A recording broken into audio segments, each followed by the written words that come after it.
Gear up for a grand slam of gab. This is the Softball Podcast with Zig and Tuna, your number one source for everything NCAA Division I softball. Hot takes, highlights, interviews, season updates, and more. It's all right here. And now your hosts, Andrew Zig Zigger and Matt Big Tuna Alberghini. Play ball!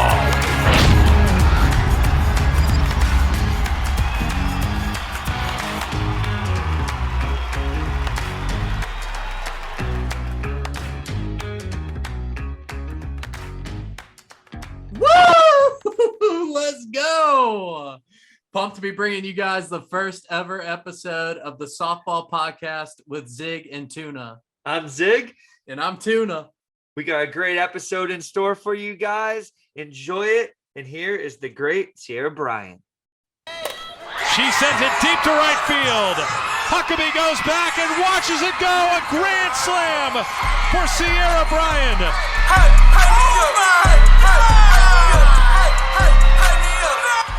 So welcome in as we kick off our first ever interview on the Softball Podcast with Zig and Tuna. Today we have the pleasure of introducing our guest, Ciara Bryan. Ciara played 4 years at the University of Georgia before transferring to Louisiana Lafayette, where she had a ton of success as a Ragin Cajun. Some of her most notable accolades include 2017 SEC Freshman of the Week, 2018 J. Reed Park Director of Athletics Honor Roll, 2018 SEC Honor Roll, 2018 NFCA Third Team All Southeast Region, 2019 All SEC Second Team, 2021 Softball America NCAA Division I All-American Second Team, 2021 First Team NFCA All Central Region, 2021 First Team NFCA Newcomer of the Year, 2021 Sun Belt Player of the Year, 2021 Softball America NCAA Transfer of the Year, and some of her notable stats in 2021 include a .418 average, 31 extra base hits, including 7 home runs, 39 RBIs, and 37 stolen bases. Wow. Ladies and gentlemen, Ciara Bryan. Thank you. Thanks so much for coming on the show. We're really excited to have you and kick things off. I know that Zig and I have been just chomping at the bit to get this thing going for a long time now. Mm-hmm. So thank you so much for agreeing to be our first guest on the show. And we're, like I said, we're just really excited to have you on. Me too. Thank you. So just jumping right into it, why don't you tell us a little bit more about your current role with Louisiana Lafayette? Okay, so my current role with the team, I'm the graduate assistant. So I'm working on my master's in kinesiology, so sports management. And then after school, I'm at practice for like 4 hours a day, and I'm helping to set up the field for when we hit. I'm an extra hand for defense. Yeah, just kind of like a student coach, kind of technically. How's jumping to the other side, going straight from playing into coaching with some of your former teammates? Just it's a different aspect. And if it cuts out, I'm sorry. It may be my Wi-Fi. I don't know. But I enjoy it. It's different, and different is good. It's just like you want to get out there and you want to show them like this is how you do it. Just instead of being wordy and giving a wordier definition of how to do things. Like sometimes I'm like, all right, just watch me do it. And then they'll be like, oh, okay. Like I get it. And I'm like, yeah. But yeah, no, I enjoy it. It's kind of like, my first real feet in the water with coaching, not necessarily, but like with the Division I athletes, like I know what they're learning because I learned it and I'm seeing it from a different angle. So yeah. Right. It's always cool too to hear from the coaching side of things, just with Zig and my experience in coaching, just how different it is. And the players get a different appreciation from going from the player side to the coach's side, just because it's so different. It's a lot different. Able to know yourself even. Yeah. For me, it's been a lot of connecting the dots. So like whatever I've learned as a player, I'm able to see it on the opposite end and how much work it takes to be put into it for the student athlete to really understand what you're trying to explain to them. So, I mean, I really appreciate it. This is great for me and the girls. Yeah, and that's also why I asked that, because I've always, when you're going from playing at a place to instantly coaching, changing those relationships a little bit and getting them to trust you that way in a different way than just a teammate is always, I feel like, difficult. No, for sure. I felt like, I mean, they always knew me as the player, the athlete, and now they get to see me as almost coach-like, where it's like, well, maybe I can understand it if I go talk to Ciara because she just played and she knows how I'm feeling or what I'm thinking. So maybe she can translate it in a different style that will help me. And I honestly feel like that's helped me and also some of the players. And we've grown even closer now. So. What do you think are some of the biggest differences, since we're talking about coaching style, from your experience with Coach Lou over at Georgia versus Jerry at Lafayette, and just kind of how those differences relate to success? Because I mean, they're both wildly successful coaches. So, well, they're both what are going some to of those get differences? they're both going to get results one way or another. Lou, I'm so grateful that I got a chance to play with her because she made me the player that I am today. She's very, I would say that she was cutthroat, hardcore, but like it always worked out in the best. Like she made players that you sometimes don't find anymore. Like, I don't know, she prided defense. Defense wins championships. So you were going to get defense in probably every day. And there was always something to be done. Like every position player had something that they could be working on defensively. With Jerry prides the long ball. So you're going to be hitting every day. You're going to be working on, you might be 5'5", you might be 5'3", but you're going to be able to hit it 200 feet. So, I mean, they all have their own coaching styles, and I got a chance to play for both of them too. So that was just great. If only I could have played with both of them at like one school, I think that would have been pretty cool too. But Jerry's going to be aggressive on the bases, as the world can see. He's going to have everybody 1 through 9 stealing, literally. Even a DP might even steal too. So, I mean, different views of the game, but the same goal. They both have the same goal. Everybody's working to get to the World Series, and I'm really appreciative that I got to play for them both. So shout out to Jerry for giving you the green light for 37 stolen bases in your extra year. Jerry gave me the green light many times, and I actually denied a lot of it because I was so tentative, coming to a new conference, and I was kind of being a little scary little girl, and I was just like, I don't think I should steal. He wanted me to steal way more. I didn't steal a lot actually until maybe like 3 weeks into season, like out the gate when season started. He wanted me to go immediately, and I just wasn't comfortable yet. But I found my way and got there. So it's still thanks to him though. Yeah. Yeah, he wanted me to steal. He wanted me to steal home one time. I'm like, oh my goodness. Like, whoa. The no coach. Like, whoa. Yeah, no. I mean, a couple of players will probably tell you that he wanted them to steal home too. It's not just a me thing. Like he's an aggressive coach, and I love that about him because he makes me get out of my comfort range sometimes. But to be the best, you got to do that sometimes. Right on. Let's kind of jump into talking about this season and just kind of go through. I'll just kind of go through the schedule a little bit. I see game 2 this year. You guys took down UAB 23-0. Yeah. Yeah. Yeah. Yep. Okay, and then you guys went on to have the first loss of the year was against Alabama. How'd the team end up bouncing back from that?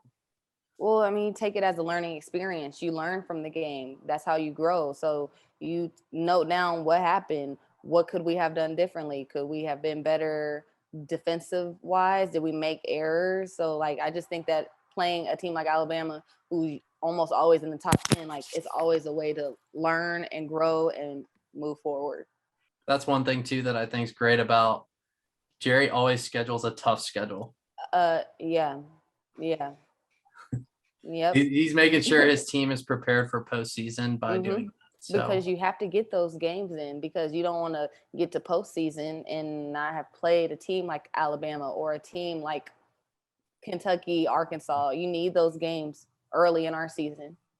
But that's the trade of them. And with you guys every year, like everyone knows you're going to come in and be scrappy and hit those long balls, but also steal. So like the identity of that, it's hard to game plan against, because one ball can leave, but also, you're still in the bag and it gets overthrown and it's turning into a triple. So that's what I love about the style that he brings in, because he has the players that can hit it, but he also has the players that, you can't stop if the ball's in play.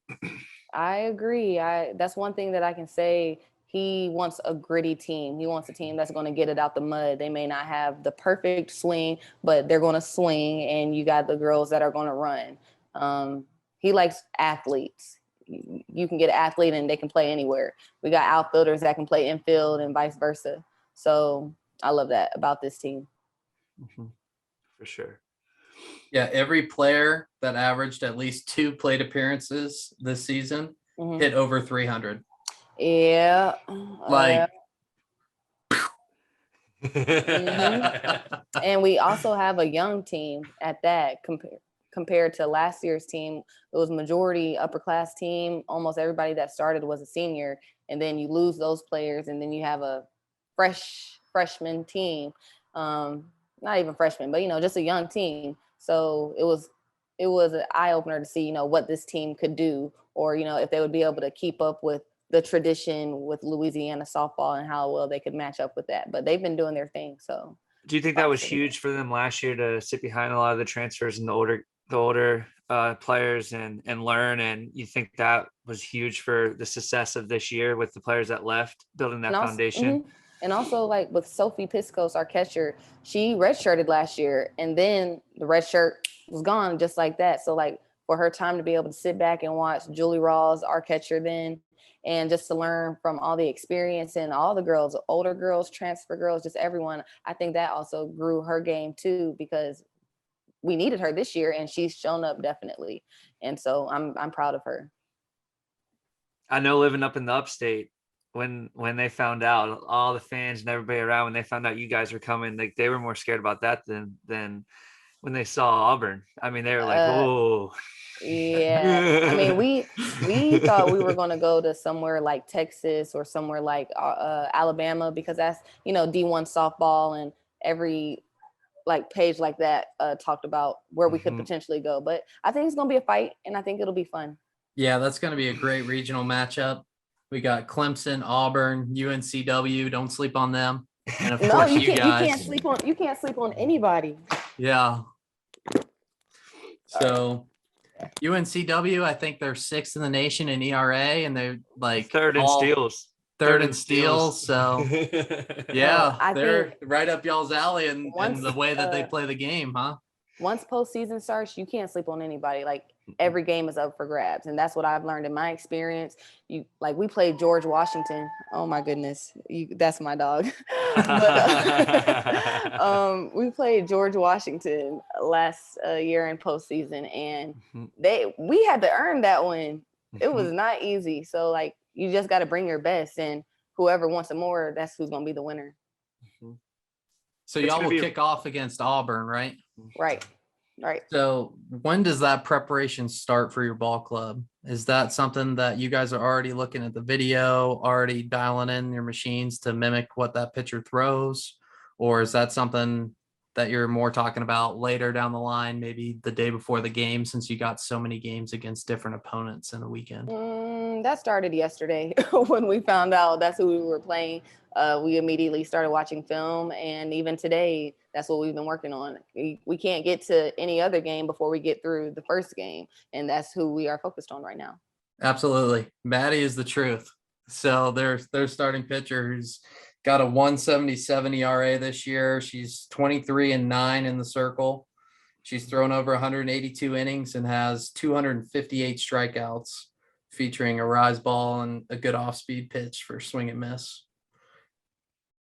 Yep. So we were working on those machines today to give the girls a good idea of what they will see. And then they also have film and how she's done against, other competitive teams and other lefties and righties. So that is what we are working on. Yeah, you guys got a great pitching staff yourselves.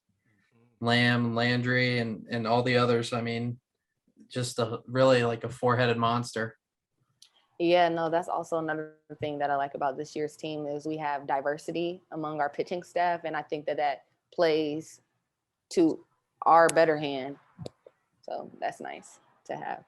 It's going to be a rocking atmosphere there too. I know with Clemson being the first, this is their first time hosting, and it's already, I live up here. I live 15 minutes away, and it's already like insane around here. That's all they're talking about. Billboards, everything. Like they told us it's going to be sold out. So it already is.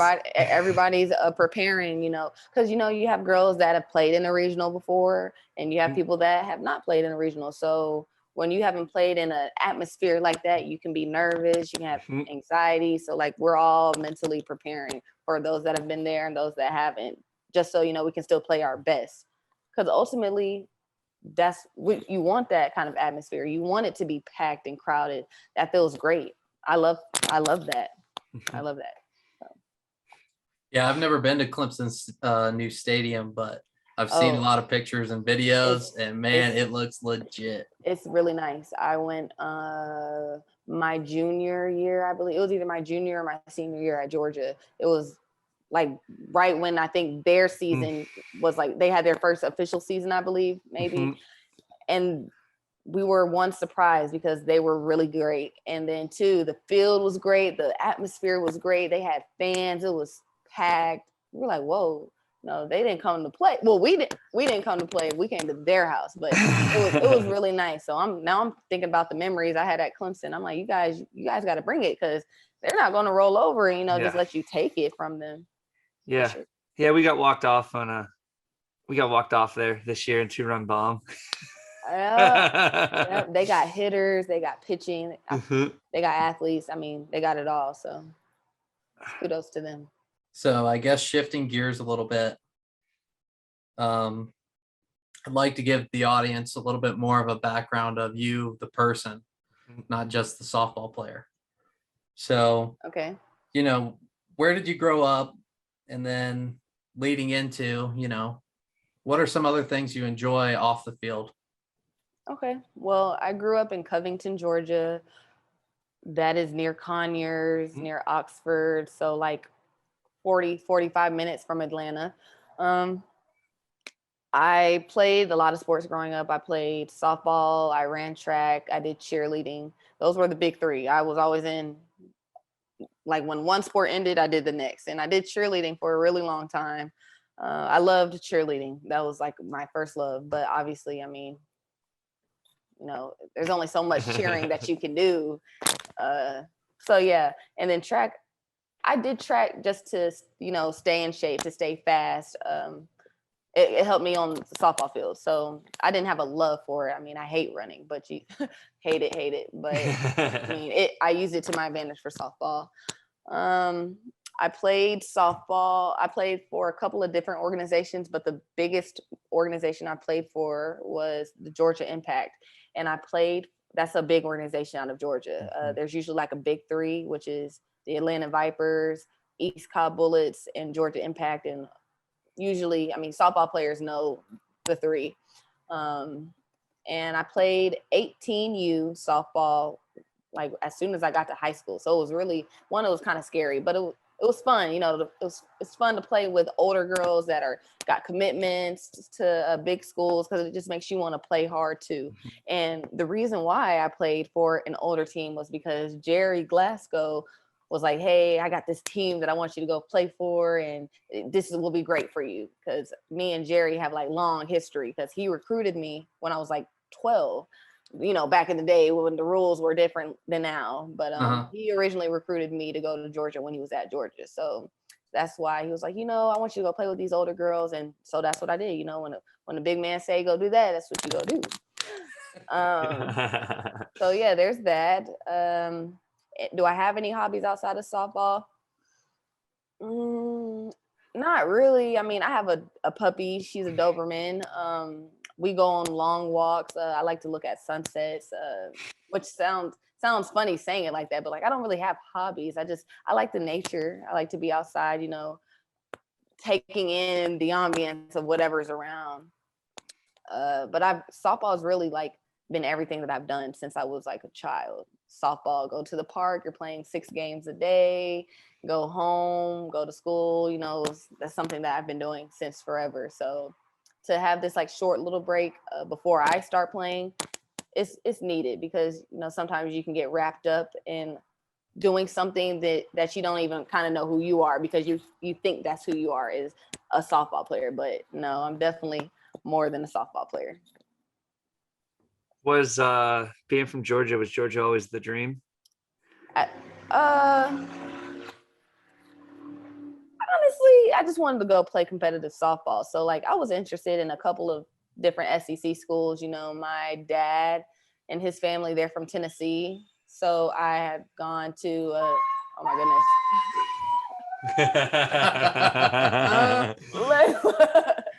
Howling at the moon. He's like, Mom, pay attention. Mom, pay attention to me. Oh my, well, that just threw me off. But I was interested in a couple of different SEC schools, and I was also interested in Tennessee because that's where my family's from, my dad's family. But ultimately, any SEC school is good softball. And then obviously with going with Louisiana, I trusted Jerry, and I loved playing here too. How was that transition? It was definitely, it was tough, but not incredibly hard. And I say it was tough because one, I transferred and I got here in the spring. So usually people transfer in the fall and, they get acclimated, or like if someone's transferring, they're going to leave in the fall and get acclimated in the fall. And then you're training with that team that you just transferred to. For me, I got in the portal around October. I was still at Georgia, working out, training on my own. And I didn't get to Louisiana till January, and season started in February. So it was really, it was crazy. The team barely knew me. I barely knew them. And, it's a lot to get people to buy in. And when you haven't really had enough time to practice with this player, you don't really know this player, of the player, but, so it was hard. But I mean, everything happened for a reason. Like I enjoyed my time here. I'm still here. So everything worked out the way it was supposed to work out. Yeah, I can definitely imagine stepping in and having that be a tough situation coming in that time of year, especially somebody with your ability where you're just stepping into a spot that you've earned. It was, and you earned it in a short amount of time, but you earned it because you're that skilled of a player. And I'm sure that, that was definitely tough. It was not easy. It was not easy at all, but I enjoyed every minute of it. So yeah, those are the types of experiences that help you grow too. Not only as a softball player, but as a person in general, and just it was definitely a little bit of adversity. Yeah, exactly. And, one way through it, you gotta grow through it, gotta grow through it, and that's what we all did. Me, the rest of my teammates. Yeah. With that being said too, and coming in there and I'm sure just with that, building the relationships, trying that fast, even like earning that spot and kind of taking somebody's spot that thought they were going to get it, going through, off fall ball and all of that. Yeah. How hard was it to build those relationships in like that quick of a time? And did you feel pressure, even more so pressure to play well instantly because coming in there in January instead of showing the whole fall? It was extremely hard because, mind you, we had a upperclassmen team. Everybody that was playing was either a junior or a senior. So like people that had solidified spots were now like, well, wait a minute, what does this mean for me? And we have so-and-so outfielders, so we're getting another outfielder, questions like that arose. And well, why is she coming here? And so it's just like, come on guys, like let's win, like let's get to the money, let's get to the World Series, like that's the goal. Like I'm coming here to be a part of a championship team. I just want to help. I want to help whatever's already here. I just want to add to it. I don't want to take a spot. I want to earn whatever it is that I'm going to get, but I'm not coming, to be sly, or I just want to play softball. Like, we all play softball. We all love softball. We're here for softball. And so, it was hard. It was tough to have people feel like they could also be a friend too, because you're competing for a spot. Mm-hmm. And now if somebody has the spot that you were competing for, it's kind of still like, you still got to be a good teammate. Being a good teammate is big, because that's team chemistry. And it was hard, to build that chemistry in the spring when they had already built a chemistry in the fall, and you have 2 new people coming in the spring. So it's just like, well, we got to start from scratch, kind of, sort of sense. But hey, like I said, you got to go through it and you got to grow through it. And I definitely did that. And we all did that collectively. People had to work a little harder. I myself worked even harder. I felt like I didn't feel like I needed to be perfect, because that's not my game. Like, my game, when I'm in practice, I'm getting all my flaws out in practice, because when it's game time, I want to show up. So I never feel like I need to be perfect in practice. Like, I might strike out in practice a lot, but it's because I gotta get it out. Like, let me work on those rise ball swings. A rise ball swing is different than a drop ball swing. So maybe some people are thinking, well, she's not that great in practice, but hey, I'm going to turn it up in a game time situation. Yeah. So can we add to that? I think that's huge for a lot of the younger generation that's going to listen to this and all that. You're talking about practicing and not having the best swings and this and that, because you're really challenging yourself. Can you go more in depth on that for anybody listening out there? Yeah, well, we here at Louisiana, we do a lot of scrimmage situations, game-like situations. We're working against, we usually have big teams in the fall and big team in the spring. And so half the team against the other half, and we're just scrimmaging. You got your best players playing with your other best players or competing against each other. And I personally do feel like I did great when I came here. It's just, I want to push the envelope. So something that I'm not working or I'm not doing good at, so maybe like bunting, I'm going to get all my bad swings out. I'm going to work on bunting. I may not look good when I'm working on it, but I'm not trying to look good. I'm trying to get better. So why not work on something that is a little bit weaker to me? Let me work on letting the ball travel a little bit more and work on, the outside of the ball instead of pulling everything. When I was a freshman, I pulled the ball a lot. So throughout my career, I worked on, letting the ball travel and really having strength to the outside of the corner of the plate and just using that. So like just working on different parts of my game in practice, not feeling like I have to be this superstar. But you're always going to get hustle out of me. I'm always going to grind. I'm always going to try to be a player to make my teammates better. Yeah, that mindset is so rare, and I'm not surprised at all that you got the results that you were able to get hearing that mindset, hearing about your mindset in general. Well, thank you. Just the amount of confidence you have to have in yourself to go into even something as light as a practice and say, you know what, I'm going to hell with looking silly right now. Yeah. Like, I'm going to do what it takes, what I know it's going to take for me to do something different. And for me to be able to make adjustments and figure out a way to be better at whatever craft you're trying to work at. So yeah, it doesn't surprise me at all that based on everything you're saying that you went into Louisiana, kicked some ass, and walked out of there with Sunbelt Player of the Year, Sunbelt Championship, and you went on to the position you're in now, and now you're helping grow others in that same way. So very cool stuff. And rallying off of that and then taking it into AU and all that kind of stuff. How's that experience? How are you getting ready? Like anything and everything it comes with? Because I mean, that's the crazy thing when it comes to it. You came in January, did all of that, and then instantly went out into the pros and just went at it. Well, I mean, I always had a goal in mind. I always wanted to play after college, and I got that opportunity, and I really enjoyed it. I felt like I soaked up the moment because, that's what it's all about. Like, a lot of people don't play softball after college. And then even if they do, maybe it's like a year or two and that's it. So for my first pro season, I really just soaked it up and just enjoyed being around the best of the best athletes, because that's where I want to be. I want to be around players that are better than me. I want to learn from them. I want to still feel like I'm learning the game, because I feel like there's always something, you know, that you can learn and take in. And I'm a kind of player, like, I want to learn. I don't think I know everything. I don't try to know everything. So if you can help me become even better by just me learning and watching, love it. I love it. I'll never feel any kind of weight not even playing, because I still feel like you can still learn so much by not being an everyday starter. And so with AU, I got a couple of opportunities, and I remember when I got my first hit, I got a double, and it was just a great feeling, and my teammates were proud and they were happy for me, and it just felt good because they trusted in me, they believed in me. And it's not like, it's one of those feelings where you got somebody who's worked hard, they had a great career, maybe they're not starting every single pro game, but you know they're good enough to be playing, and then they get their start and their opportunity and they get a hit, and it's just like, wow, like, we're happy for you. And so this season I'll be playing with the WPF, which is, I kind of talked to Matt about it a little bit, but the WPF is the Women's Pro Fast Pitch League, and that'll be in Vieira, Florida, or my team at least. It's the Smash It Vipers.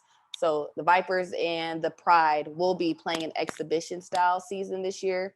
And my coach is going to be Jerry Glasgow, which is amazing because I already know his coaching style. And I mean, it's an exhibition style season. So we're going to be, it's more about like growing the game of softball in the WPF so we can have more teams next season. That's the goal. So just bringing back softball, because the NPF, you know, was around for a while and then they got done away with. And then AU is still doing AU. So you got a lot of great players in AU, Athletes Unlimited, and then you have a lot of great players in the WPF. So it's kind of a one or the other thing because it's during the same time, but either or, it's a chance to play softball, it's a chance to grow the game, chance to make money. And to go with what you were saying and all that coming into your first season, do you think it was easier to learn and have the rally because of how AU is and how it, you know, you get drafted and you know, it's constant, you're with different players, and did you enjoy that? Did you like that because of you could be around even more people instead of just being on the Pride or being on the Vipers or so, you know, any of that kind of stuff? It was definitely a different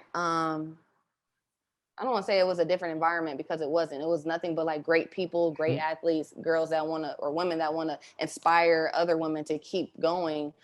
It was just a different style of play because there was no coaches. So obviously you're used to having a coach, whether you're playing travel ball, college ball, whatever. But with Athletes Unlimited, when you don't have a coach, it's just it's captain oriented. So you establish points, and whoever has the most points by the end of the weekend, those are your top 4 captains. And so that's why you have, you know, they're drafting every different players. And so you're playing with different people every week. And sometimes it's the same people every week. But all in all, for me, it was fun because I'm a people person. Like, I'm an extrovert. I want to talk to everyone. I want to learn how do you do this, and how does this outfielder do this? Like, you got a outfielder like Amanda Lorenz and Morgan Howe, Michelle Moultrie, Haley McClinney, like Leah Andrews. You know, you're out there with the best of the best, and everybody has their own style, their own taste and flavor. You're learning from somebody your age or somebody 10 years older than you, you know, and it's just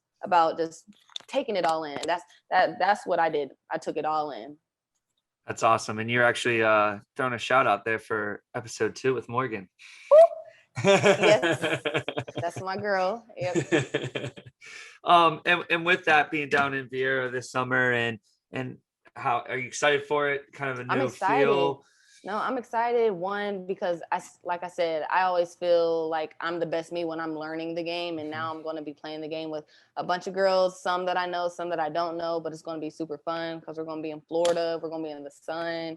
Jerry's the coach. Like I said, I know his style of play. He's aggressive. We got athletic girls on the team that's going to run, steal bases. We got great pitching. So I'm looking forward to it. That's awesome. And how, obviously you know, you're at the level you're at, and how do you pass it forward? How do you like share it with the next generation coming up and see it going? Because obviously you guys are at the forefront of making these pro leagues, trying to make the pro leagues what they are, finally making a little bit of money, not nearly enough that you guys should be making, obviously, but making the foundation. So hopefully in 10 years, like it's legit, because we see it at the World Series. We see it outperforming baseball. We see it outperforming a lot of sports, and finally you're getting your names out there like they should have been doing 10 years ago. And I feel like the community's rallying around it all over the country. Right. I feel like the number one thing that we can continue, you got to have fun, because people want to do it when they see somebody having fun, they're like, oh, well, I want to do that too. Or, oh, I want to try that too. And especially with the College World Series being as big as it is, and everybody having an opportunity to watch it on TV or on ESPN, it's just like, hey, like, I see what they're doing, or I see a girl that looks like me. Well, maybe I want to try that because I've never seen somebody that looked like me before. And that's also something else that plays into a part of it. So like for me, it's just having fun, or just embracing my own style of play, or like with my hair, like maybe I want to wear it picked out in afro, or, just 2 puffs, like to inspire somebody that looks like me, maybe. I don't know. I mean, softball's still fun. So why not keep doing it when I'm having fun doing it? I love that answer. That's what it's all about. And I feel like people are getting opportunities that they never got because of ESPN Plus or because of ESPN and having that limelight. I mean, just to see the stadium last year and see what's happening at some point, they're going to have to build a legit stadium that's not a men's fast pitch stadium, Right. slow pitch stadium, and really give the due diligence of what softball is becoming, because it's taken over. I mean, everywhere it's taking over. Yeah, it's gonna be big. It's gonna be big. And I feel like a lot of more players want to play after college. Like, so I'm only hoping that pro softball can keep moving forward. Yeah, and it's cool the community it has. I mean, I worked at Pro Swings down in Florida with Stephanie Best. And yeah. And so I was there for a while. So just having like Morgan in there, and Jordan Roberts, and Elliot Cooper, and Jesse Warren would stop by, and like you can go on and on and on and on. I mean, she has a wall there with everyone. Jen comes in there, Danielle Laurie. Like it's cool, the atmosphere that they just build at these places and just taking it. And like I feel like with the leaders like you guys are having a word and not afraid to step down and just saying what you need to say to make something happen. And I feel like it's going to have to be with ladies like yourself that's just willing to push the envelope a little bit. You kind of do. I mean, it's 2022 and people are learning, like, obviously there's power in the tongue. Like, you got to speak up. So, yeah. And the play. The play is just unbelievable too. Yeah. On top of it. Yeah. I believe it. Smash It Sports, the Vipers. Yep. Let's go, baby. Go Vipers. Go Vipers. Yeah. It's going to be a good summer. It's going to be a great summer. How many games do you guys play? They announce our official schedule tomorrow. Okay. Nice save. Nice save. I'm excited. Wait, so when does that start? Is that going to start when you guys are in the World Series? We have to report on June 1st. So potentially I could miss that because I have to be there. Yeah, you're going to have to say, hey, you got to kick this back. We're in the World Series. We got to win a ring. Yeah. I know. I will have to go, but Jerry will still be with the team until obviously the team finishes up. Is it the full staff there, or does he have people from all over? I'm not sure yet. All I know is that he is the head coach, and I know who our general manager is. But I mean, everything is kind of new and still in the works. We're still getting players on the roster. The roster is not finalized right now. That's awesome. That's awesome. I know you got my girl Tati Forbes and Taryn Alvello on there. Oh yeah, no, I'm excited for Taryn. Yeah. I'm excited because we played with Athletes Unlimited last summer. So this will be fun. It's gonna be so fun. So fun. Awesome. Well, hey, thanks so much for coming on the show. Yeah. Like, really appreciate your time. And good luck to you the rest of the way with ULL, and then obviously with the Vipers this summer. And then hopefully, more continued success as the pro league continues to grow, and hopefully, we can see pro softball really take off. Yeah, I hope so. I'm really excited. Thank you guys for having me. This was fun. This was cool. Let's talk about softball. And I think there's some good things to watch out for this summer. Thank you so much. We appreciate it. All right. I appreciate you guys, and I'll see you guys later. Thanks for checking out the Softball Podcast with Zig and Tuna. Be sure to subscribe on YouTube so you never miss an episode. To connect with the boys, check out @Zig and Tuna SB on Instagram and Twitter. We'll see you next time.